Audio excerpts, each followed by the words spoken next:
pense que l'un des chapitres les plus importants de ce livre est le chapitre 14, parce que c'est dans ce chapitre que vous allez vous rendre compte de qui vous êtes réellement. Pour ma part, je suis une personne qui a besoin de discipline, qui a besoin d'organisation pour être moi-même, pour être Saint John. Et quand je suis dans la difficulté, quand je suis dans l'échec, j'y mets une joie, qui est tout simplement la joie du combattant, la joie du progressiste, et c'est tout. J'ai ces deux joies-là. La joie du combattant, c'est la joie d'être bien dans l'adversité. La joie du progressiste, c'est la joie dans laquelle tu es dans l'adversité, tu vois des progrès, donc tu veux encore faire plus. Donc tu veux te retrouver encore une fois dans l'échec. Après, il y a différentes joies. Il peut y avoir la joie de revenir de loin, qui est tout simplement la joie que vous allez éprouver après plusieurs échecs. Et je pense que cette joie-là, bref, même toutes ces joies, tout le monde va les connaître au moins une fois dans leur vie. Et c'est très important, parce que beaucoup de personnes pensent que j'ai connu un échec, du coup, ça va mal. Non, non. Vous pouvez même être plus heureux dans l'échec que dans la vie normale. Par exemple, moi, je suis plus heureux quand je connais un échec parce que je me retrouve avec moi-même. Je me retrouve avec moi-même. Je fais qu'un avec moi-même.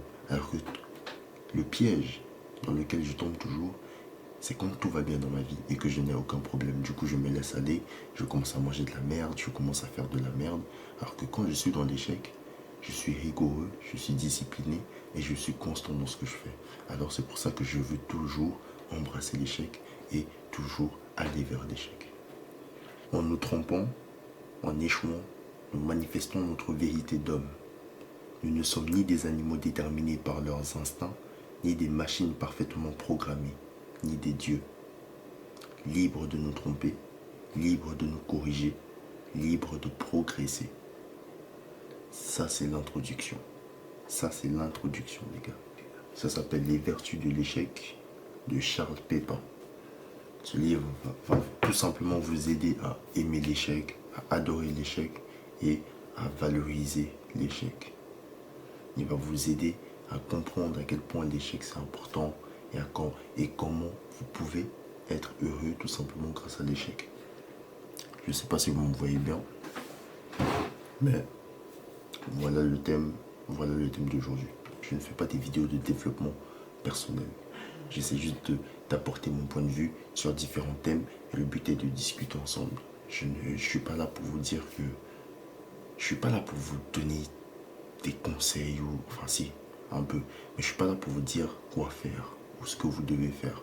Non, je suis juste là pour qu'on discute, vous et moi. La communication, pour qu'on puisse communiquer. Voilà. Et la phrase que je dis toujours, c'est que j'ai apprise grâce à ce livre, qui est tout simplement la difficulté crée des hommes forts. La difficulté crée des hommes forts. Chapitre 9 par exemple, rater, ce n'est pas être un raté. Pourquoi l'échec fait-il si mal? Pourquoi l'échec nous fait-il si mal? Parce que dès que nous connaissons un échec, on assimile cet échec à nous-mêmes, à notre personne. Alors que, en soi, si vous avez connu un échec, c'est tout simplement le cours de l'histoire. C'est tout à fait normal d'être dans l'échec. Tous les grands auteurs, les grands leaders ont connu un échec.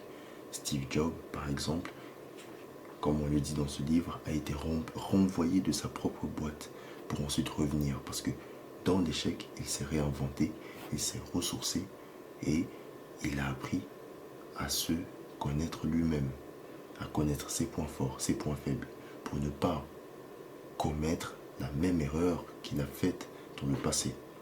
Et comme on dit, si tu fais une erreur, ça va.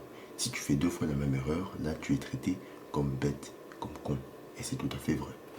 Le livre nous dit aussi que vous devez être audacieux, une personne audacieuse, une personne qui crée sa chance, une personne qui va vers l'avant. Essayez, tentez des choses. C'est pour ça que ma vision sur certains points a totalement changé. Essayez de créer votre chance, parce que c'est votre histoire et c'est vous C'est vous, en fait, c'est vous. Vous créez vous-même votre avenir. Ce n'est pas un tel qui va vous dire de faire quelque chose. Créez votre propre chance. Et si ça ne va pas, c'est que vous êtes mieux autre part. Vous êtes bien ailleurs. L'une des phrases primordiales de ce livre qui est: le véritable échec serait alors de n'en avoir connu aucun. Cela signifie que nous n'avons jamais osé. Encore une fois, les amis, créez votre propre chance. Créez votre propre chance. Créez votre histoire. Personne ne va le faire à votre place. Personne ne va se déplacer à votre place. Personne ne va faire des choses à votre place. Personne ne va prendre vos décisions à votre place. Si vous voulez quelque chose, vous avez le pouvoir de créer. Et je le dis encore une fois, tout le monde, chaque être humain sur Terre a le pouvoir de créer. Créez votre propre avenir. Créez la personne que vous voulez être demain. Ce n'est pas Dieu qui va le faire, ce n'est pas la chance qui va le faire. Vous savez, je suis arrivé à un point où j'ai peur de prendre une décision. J'avais peur de prendre une décision qui allait changer le cours de mes projets, le cours de ma vie. Pourquoi j'avais peur? Je n'avais pas peur de prendre la décision. J'avais tout simplement peur d'un nouvel échec. J'avais peur d'un nouvel échec. De ne pas assumer le prochain échec. Et maintenant, c'est tout à fait le contraire. Maintenant, si je prends une décision, je veux connaître l'échec. Et je pense que c'est là qu'on différencie des personnes lambda et des personnes que, quand on les voit, on sait qu'ils vont réussir. Par exemple, si vous prenez deux personnes, ils ont connu un échec. Une, elle ne va rien faire, va s'apitoyer sur son sort et va attendre l'aide d'autres personnes. L'autre va tout simplement adorer cet échec, apprendre de ses erreurs et se relever. Là, sur les deux personnes, on va voir que à long terme, la personne qui a appris de ses erreurs va aller mieux. Vous allez dire que c'est tout à fait logique, mais l'échec peut créer beaucoup de dépression, de solitude, et c'est peut-être pour ça aussi qu'il y a beaucoup d'SDF. Enfin, je dis peut-être des conneries, dites-moi si je me trompe, mais la plupart des personnes qui sont SDF, c'est parce qu'ils ont connu un échec et ils n'arrivent pas à se relever.